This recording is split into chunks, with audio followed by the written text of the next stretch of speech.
नमस्कार दोस्तों, मैं हूं आपके साथ में राहुल कुमावत। पूरे देश में इस वक्त तेलंगाना में 400 एकड़ में फैले जंगल को काटे जाने का मामला गरमाया हुआ है। एक तरफ जहां जंगल में बुलडोजर्स के द्वारा जंगल को खत्म करने की जो कोशिश की जा रही है उसके वीडियो वायरल हो रहे हैं, तो दूसरी तरफ जानवरों की भी तस्वीरें और वीडियो काफी वायरल है जो कि इंसानों से जंग लड़ते हुए नजर आ रहे हैं, उनके अपने घर टूटते हुए नजर आ रहे हैं। लेकिन क्या इन वीडियो के अंदर सच्चाई है?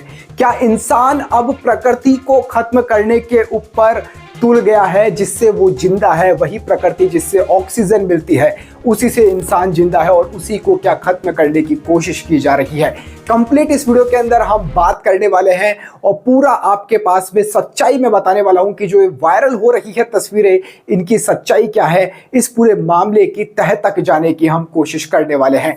हमारा चैनल नया है, चैनल को सब्सक्राइब जरूर कीजिएगा और इस वीडियो को पसंद आए तो लाइक करना। और आपकी क्या राय है ऐसी जो मानवता के ऊपर जो वीडियो है वायरल हो रहे हैं, जानवर इधर उधर भागते हुए नजर आ रहे हैं, इनको लेकर आपका क्या कुछ कहना है वो भी आप कमेंट करके हमें बताइएगा। सोशल मीडिया पर ये तस्वीरें और ये वीडियो बहुत वायरल हो रहे हैं। न सिर्फ तस्वीरें एक आम आदमी देख सकता है और न ही ये वीडियो एक आम आदमी सुन सकता है। ये तस्वीरें भी आंखों में आंसू लाने वाली है और ये वीडियो तो सुना ही नहीं जा सकता। उस वीडियो से आती आवाजें किसी भी व्यक्ति का कलेजा चीर देने के लिए पर्याप्त है और काफी है। ये आवाजें उन मूक प्राणियों की है जिनकी पीड़ा मानव अपने विकास की दौड़ में भूल चुका है, या कहे तो न देखता है और न ही सुनता है। नेता को ये पक्षी और पशु तो वोट देते नहीं हैं, तो उनकी पीड़ा को सुना जाए या समझा जाए ये उनके लिए काम की बात नहीं है। और सबसे बढ़कर ये है कि यदि ये मूक पशु और पक्षी किसी गैर भाजपा शासित राज्य में मारे जा रहे हो तो लाखों हत्याओं के बाद ही पीड़ा सामने आ पाती है। मीडिया और कथित एक्टिविस्ट ऐसे चुप रह जाते हैं जैसे कुछ हुआ ही ना हो। ये चीखें ऐसे पर्दे में चली जाती है जहां से बाहर ही नहीं आ पाती। हाल ही में तेलंगाना के मुख्यमंत्री ने मीडिया को काफी धमकाया भी था। तो क्या यही कारण है कि हैदराबाद यूनिवर्सिटी के पास 400 एकड़ में फैले जंगल में IT पार्क बनाने के लिए बुलडोजर आ गए और चलने लगे, मगर कोई खबर बाहर तक नहीं आई। बुलडोजर आए तो छात्रों ने विरोध भी किया। लड़के और लड़कियां सभी पुलिस से भिड़ गए, लड़कियों के कपड़े तक फट गए और छात्रों को डंडों से पीटा गया। छात्रों को जेल ले जाया गया और छात्राओं को भी जेल ले जाया गया।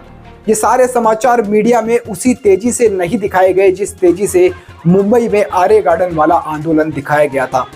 कोई भी पर्यावरण एक्टिविस्ट छात्रों की इस पिटाई पर या छात्राओं के कपड़े फाड़े जाने पर भी नहीं आया और मोर, हिरणों आदि की लाशों की तस्वीरें सामने आने के विरोध में भी स्वर दिखाई नहीं दिए, जो ऐसे किसी भी अवसर पर सुनाई देते हैं। पक्षियों और पशुओं का संसार ये जंगल ही तो है।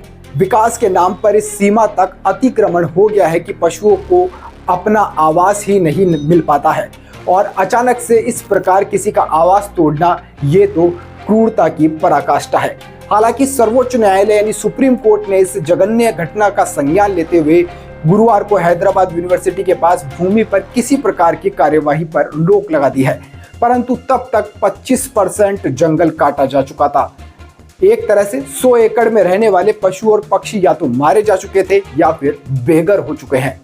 जस्टिस BR गवई और जस्टिस ऑगस्टीन जॉर्ज मसीह की पीठ ने राज्य में पेड़ों की कटाई को बहुत गंभीर बताया। तो पीठ ने कहा कि तेलंगाना हाईकोर्ट के रजिस्ट्रार की रिपोर्ट इसकी खतरनाक तस्वीर दिखाती है। रिपोर्ट से पता चलता है कि बड़ी संख्या में पेड़ काटे गए हैं। उन्होंने तेलंगाना सरकार से यूनिवर्सिटी की जमीन पर इतनी तेजी से काम करने को लेकर भी जवाब मांगा है।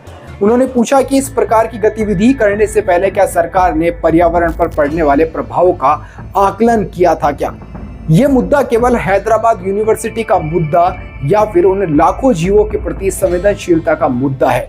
यदि लाखों जीवों के जीवन का प्रश्न है तो फिर नागरिक समाज की वे मुखर आवाजें कहाँ हैं जो निरंतर ऐसे ही अवसरों पर उठती रही है? मोर चीख रहे थे तो हिरण गिर रहे थे। हिरणों के भागने की जो तस्वीरें सोशल मीडिया पर आम लोगों के दिलों की पीड़ा से भर रही है, ये तस्वीरें पीड़ा से क्यों नहीं भर पाई, जिन पर सभी के लिए आवाज उठाने की जिम्मेदारी होती है। क्या लोकतंत्र में मात्र मानव ही सम्मिलित है?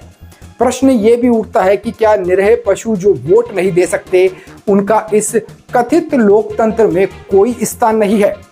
और उससे भी बढ़कर ये कि कैसे लंबी छुट्टी का फायदा उठाकर इतनी बड़ी संख्या में पेड़ों को काट दिया गया।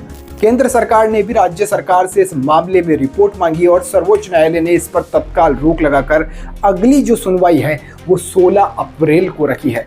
लेकिन दोस्तों, ये मुद्दा काफी बड़ा मुद्दा है। इस तरह से पर्यावरण को अगर नष्ट किया जाएगा, पर्यावरण को ही खत्म कर दिया जाएगा, तो हम इंसान आखिरकार सांस कहां से लेंगे। इस प्रकृति ने हमें बहुत कुछ दे दिया है, लेकिन अब बारी है हमें भी प्रकृति को कुछ देने की। तो आप भी अपनी आवाज उठाइए, कमेंट कीजिए, इस वीडियो को ज्यादा से ज्यादा लोगों तक शेयर कीजिएगा।